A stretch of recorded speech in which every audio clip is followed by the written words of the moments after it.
Canada அரசாங்கத்தின் நடைமுறை காரணமாக பல்லாயிரக்கணக்கான வெளிநாட்டு பணியாளர்கள் நாட்டை விட்டு வெளியேறும் அபாயம் ஏற்பட்டுள்ளது.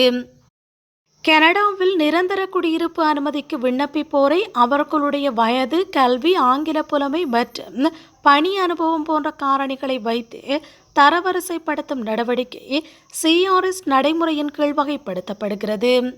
2 வாரங்களுக்கு ஒரு முறை சிஆர்எஸ் தரவரிசையினை கனடாவின் புலம்பெயர்தல், அகதிகள் மற்றும் குடியுரிமை அமைப்பு வெளியிடுகிறது. அமைப்பு வெளியிட்டுள்ள புள்ளிகள் அல்லது அதற்கு அதிகமான புள்ளிகளை பெற்ற விண்ணப்பதாரர்கள் நிரந்தர குடியிருப்பு அனுமதி அட்டையினை பெறுவதற்கான ஆவணங்களை சமர்ப்பிக்க அழைக்கப்படுகின்றனர். இந்த ஆண்டு ஜனவரி மாதம் முதல் புலம்பெயர்தல், அகதிகள் மற்றும் குடியுரிமை அமைப்பு நிர்ணயித்த சிஆர்எஸ் புள்ளிகள் 540 மற்றும் அதற்கு அதிகம். 3 ஆண்டுகள் நீடிக்கும் போஸ்ட் கிராஜுவேட் ஒர்க் பெர்மிட் வைத்திருக்கும் பெரும்பாலானவர்கள் இந்த புள்ளியினை எட்ட தகுதி பெறவில்லை என்று புலம்பெயர்தல் ஆலோசகரான மேனன் குப்தா தெரிவித்துள்ளார். புலம்பெயர்தல் தொடர்பான அமைச்சராக மார்க் மில்லர் நியமிக்கப்பட்ட போது 2023 காலாவதியாகும் அனுமதிகள் நீடிக்கப்படாது என்று தெரிவித்தார்.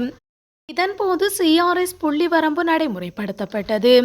இதன் காரணமாக பல்லாயிரக்கணக்கான பணியாளர்கள் நாட்டை விட்டு வெளியேறும் அபாயம் ஏற்பட்டுள்ளதாகவும் மேனன் குப்தா தெரிவித்துள்ளார். இந்தியாவிலிருந்து 2020ஆம் ஆண்டு கல்வி கற்க 29 வயதான மகேஸ்வரி கனடா சென்றுள்ளார். கல்வி நடவடிக்கையின் பின்னர் நகை தொழில் ஒன்றை முன்னெடுக்க திட்டமிட்டுள்ளார். இன்னும் ஒரு அலுவலகத்தில் பணியாற்றி வரும் மகேஸ்வரி வர்த்தகம் செய்யும் தனது கணவருடன் இணைந்து நகைக்கடை திறப்பதற்காக பணத்தை சேமித்து வருகிறார். ஆனால் எதிர்வரும் ஆகஸ்ட் மாதத்தில் அவரது பணி உரிமம் காலாவதியாக உள்ளது. உயர் சிஆர்எஸ் புள்ளி வரம்பு நியமிக்கப்பட்டுள்ளதால் நிரந்தர குடியிருப்பு அனுமதி கோரி விண்ணப்பித்துள்ள அவருக்கு இதுவரை எந்த அழைப்பும் வரவில்லை. அவர் பெற்ற புள்ளிகள் அந்த வரம்பை எட்ட முடியாத தூரத்தில் உள்ளது.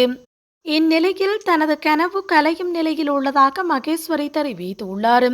நான் மீண்டும் இந்தியாவுக்கே திரும்ப வேண்டுமென்றால் 4 ஆண்டுகளாக நான் செய்த வேலை, செலவு எல்லாம் வீணாகி போகும். எனக்கு மட்டுமல்ல, என் உதவியினை எதிர்பார்த்திருக்கும் என் மொத்த குடும்பத்துக்கும் அது பெரும் இழப்பு என்றும் மகேஸ்வரி மனவேதனை அடைந்துள்ளார்.